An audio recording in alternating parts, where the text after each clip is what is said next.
Selamat datang di channel Literatus. Sudah bukan rahasia lagi bahwa ada beberapa nama yang seringkali dicurigai publik dalam kasus kopi sianida yang menewaskan Mirna Salihin dan menjadikan Jessica Wongso sebagai pelaku tunggal dengan dakwaan pembunuhan berencana. Tentu saja, kecurigaan publik terhadap beberapa orang ini tidaklah secara buta terjadi begitu saja.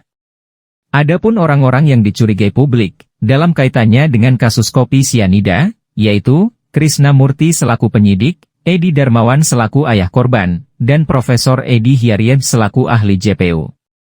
Kalau misal ada pertanyaan, mengapa publik menaruh curiga dengan ketiga orang ini, maka jawabannya adalah karena terdapat pernyataan ataupun gelagat mereka yang dinilai sebagai kejanggalan.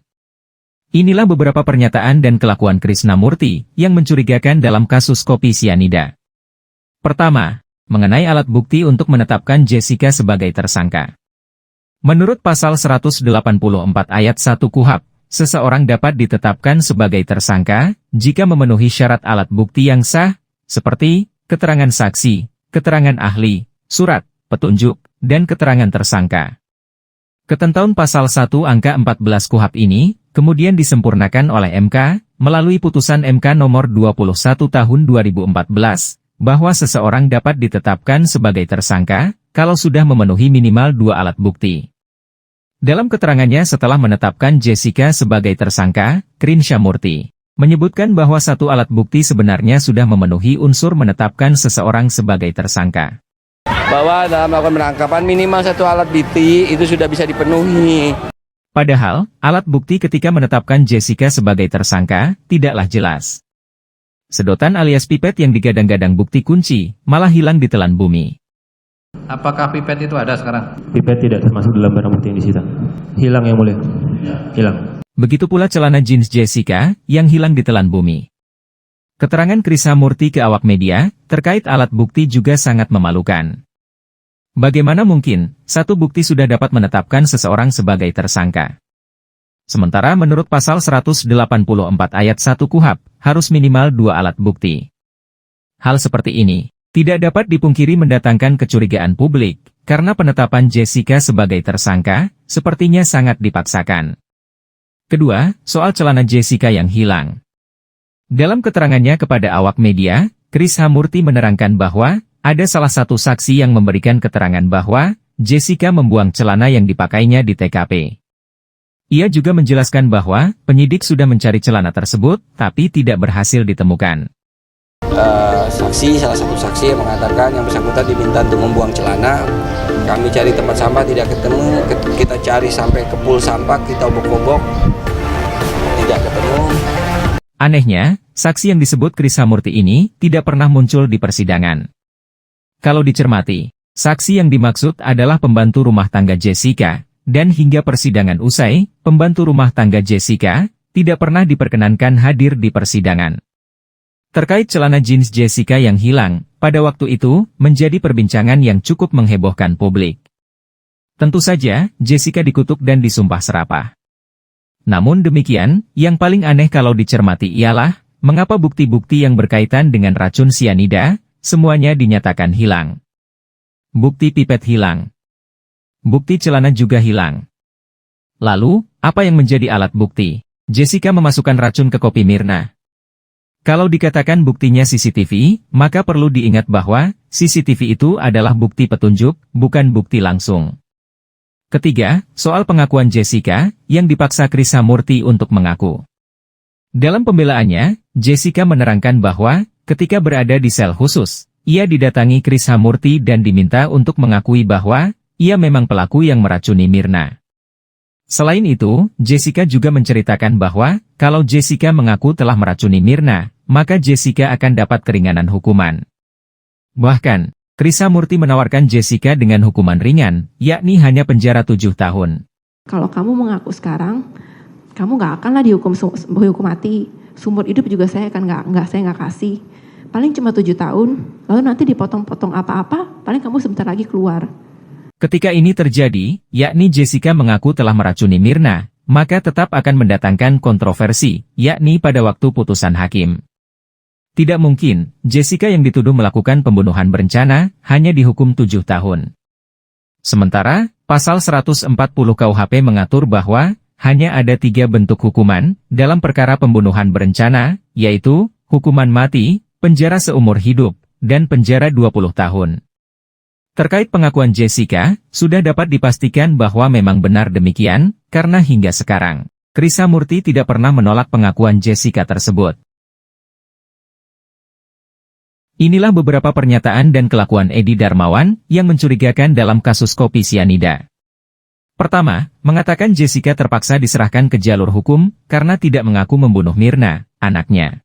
Dia ngaku, kenapa dia bunuh anak saya, itu aja. Kan berkali-kali saya ngomong itu. Kalau dicermati, pernyataan Edi sebenarnya sangat aneh, karena ia seolah-olah sudah sedari awal tahu bahwa Jessica lah yang membunuh Mirna dengan menggunakan racun sianida. Padahal, butuh proses persidangan yang lama untuk kemudian membuktikan Jessica bersalah. Yang walaupun, rangkaian proses sidang Jessica diselimuti kejanggalan-kejanggalan. Bahkan, sedotan yang digunakan Mirna sebagai bukti langsung yang utama, dinyatakan hilang oleh penyidik. Apakah pipet itu ada sekarang? Pipet tidak termasuk dalam barang bukti yang disita. Kedua, memiliki botol untuk menyimpan racun sianida. Kayak gini nih tuh ada tutupnya tuh. Pengakuan Edi Darmawan terkait memiliki botol untuk menyimpan sianida sangatlah kontroversi. Bagaimana tidak, sejak proses penyidikan sampai pada tahap persidangan di pengadilan, jangankan botol tempat menyimpan sianida, asal-muasal sianida pun hingga kini masih menjadi misteri. Pengakuan Edi tentang botol sianida tentu saja kemudian melahirkan kecurigaan publik mengenai aroma rekayasa dalam kasus kopi sianida. Ketiga, menolak dengan keras otopsi ulang pada jenazah Mirna. Otopsi ulang, Om kan bilang bangkitin aja mayat Mirna, gue bilang lewatin mayat gue dulu. Ketika pihak Jessica menghadirkan saksi ahli patologi, ayah Mirna langsung berang. Ia dengan penuh emosi menolak mentah-mentah otopsi ulang pada almarhumah anaknya. Padahal, sejak kematian Mirna, tidak ada upaya otopsi dari pihak penyidik yang diketuai Krishamurti. Penolakan otopsi tersebut tentu saja sangat mencurigakan.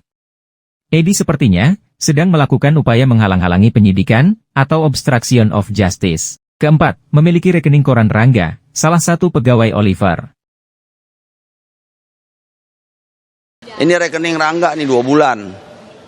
Desember sampai Januari, sampai itu orang datang. Sebagaimana diketahui, Rangga sempat menjadi perbincangan publik lantaran diduga menerima suap sebanyak 140 juta. Edi Darmawan kemudian mendadak menjadi kuasa hukum Rangga. Ia dengan bangganya menunjukkan rekening koran Rangga, yang meskipun kita tidak pernah tahu apakah itu benar-benar rekening Rangga. Selain itu, kita juga perlu bertanya, kuasa apa yang membuat Edi dapat mengambil rekening koran orang lain? Apakah Edi juga penyidik? Rasa-rasanya, Edi memang bagian dari Polri. Kelima, membawa-bawa nama Kapolri Tito Karnavian. Nah, Kapolri kan dari awal udah bilang, ini bakalan perang intelektual nih lo. Sidang lo nih nggak gampang. Pada waktu memberikan keterangan terkait kasus kopi sianida, ayah Mirna seringkali membuat pernyataan-pernyataan yang pada akhirnya mendatangkan kecurigaan publik. Lihat saja ketika kasus sedang berjalan di pengadilan, Edi Darmawan mengaku bahwa ia telah diberitahu oleh Kapolri Tito Karnavian bahwa kasus Jessica akan berlangsung lama karena terjadi perang pendapat. Padahal, kalau kita bandingkan dengan kasus Sambo, dapat kita lihat bahwa orang tua Brigadir J sama sekali tidak pernah memberikan komentar tentang masalah teknis hukum, terutama di pengadilan. Orang tua Brigadir J benar-benar hanya berkomentar tentang kedukaan dan kehilangan mereka, sekaligus mengutuk tindakan keji Sambo. Sementara itu, ayah Mirna tidak pernah sekalipun berkomentar tentang kedukaan dan kehilangan yang ada. Dia sedari awal menggiring opini publik untuk meyakinkan bahwa Jessica lah yang membunuh Mirna. Inilah beberapa pernyataan dan kelakuan Profesor Edi Hiariej yang mencurigakan dalam kasus kopi sianida. Pertama, bantah Jessica dimasukkan sel tikus. Dalam acara podcast Deddy Corbuzier, Profesor Edi mengatakan bahwa pengakuan Jessica terkait dirinya dikurung di sel tikus tidaklah benar. Profesor Edi bahkan menegaskan bahwa tidak ada yang namanya sel tikus. Pernyataan Profesor Edi tentu saja pembohongan publik. Mengapa demikian? Karena sel tikus itu benar-benar nyata. Hal ini diakui oleh seorang pensiunan polisi dengan pangkat terakhir Kompol, yaitu Kompol Benny Leobetti. Bapak Leobetti yang mengaku pernah bertemu langsung Jessica, mengatakan bahwa sel tikus itu benar-benar ada dan nyata. Ia menerangkan bahwa menempatkan seorang tahanan di dalam sel tikus sebagai upaya lazim dalam penyidikan. Lalu, siapa yang Anda percaya, Profesor Edi dan Deddy Corbuzier atau Purnawirawan Benny Betty? Kedua, bantah keterangan Dr. Jaya terkait jasad Mirna yang tidak diotopsi. Dalam acara podcast Denny Sumargo, Profesor Edi pernah menerangkan bahwa penjelasan Dr. Jaya terkait jenazah Mirna yang tidak diotopsi sebagai kekeliruan. Menurut Profesor Edi, mayat Mirna sudah dilakukan otopsi sesuai keterangan polisi dan JPU. Padahal, orang pertama yang menangani mayat Mirna adalah Dr. Jaya, dan menurut kesaksian Dr. Jaya, mayat Mirna tidak pernah dilakukan otopsi, hanya mengambil sampel lambungnya saja. Dr. Jaya menjelaskan bahwa, yang namanya otopsi, maka harus dilakukan pembedahan dari kepala, dada, dan perut. Tujuannya, untuk memeriksa setiap organ yang ada di kepala, dada, dan perut. Artinya, hanya mengambil sampel lambung, sama sekali tidak layak disebut otopsi. Ketiga, sebut Jessica datang ke Olivier 3 hari sebelum eksekusi. Pernyataan Profesor Edi yang satu ini sangat berbahaya. Bayangkan ketika dia memberikan kesaksian sesat ini di pengadilan dan majelis hakim mempercayainya. Bukankah ini sangat fatal? Kalau Profesor Edi memberikan keterangan ini di pengadilan, maka sudah tentu ia telah memberikan kesaksian palsu. Menurut pasal 174 KUHP, Kitab Undang-Undang Hukum Acara Pidana, setiap kesaksian palsu diancam dengan penjara 7 tahun. Pernyataan Profesor Edi yang menyesatkan, yakni tentang Jessica sudah datang ke Cafe Oliver 3 hari sebelum peristiwa kematian Mirna, pada akhirnya diakui Profesor Edi sebagai kekeliruan. Profesor yang menjadi tersangka suap 7 miliar ini pun akhirnya meminta maaf dan menyatakan keliru membaca CCTV. Keempat, tentang reaksi negatif Jessica terhadap manajer Cafe Oliver. Profesor Edi ternyata tidak saja fokus bicara keahliannya dalam bidang hukum pidana, ia juga bicara psikoanalisis. Dalam perdebatannya pada sebuah acara di salah satu stasiun TV, Profesor Edi menjelaskan bahwa tingkah Jessica yang bertanya kepada manajer Oliver merupakan reaksi negatif.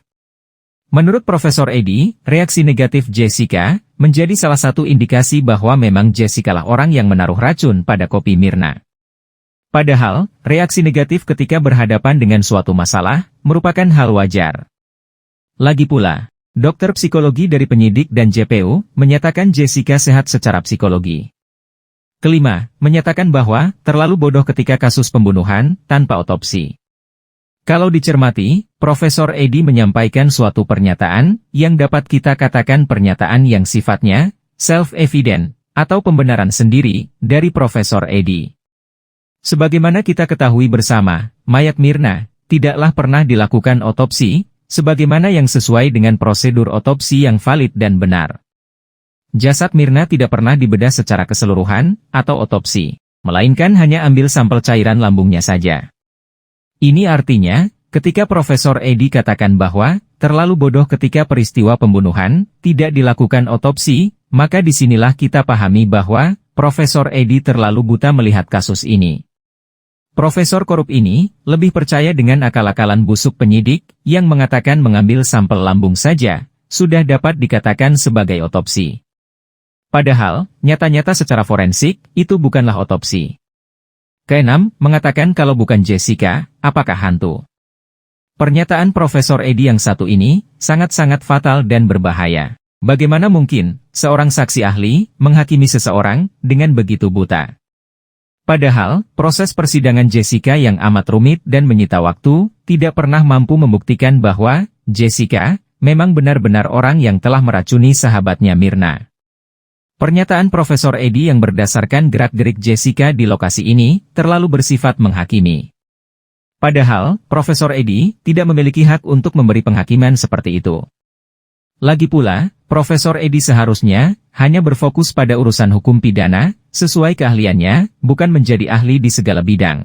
Jangan lupa dukung channel ini.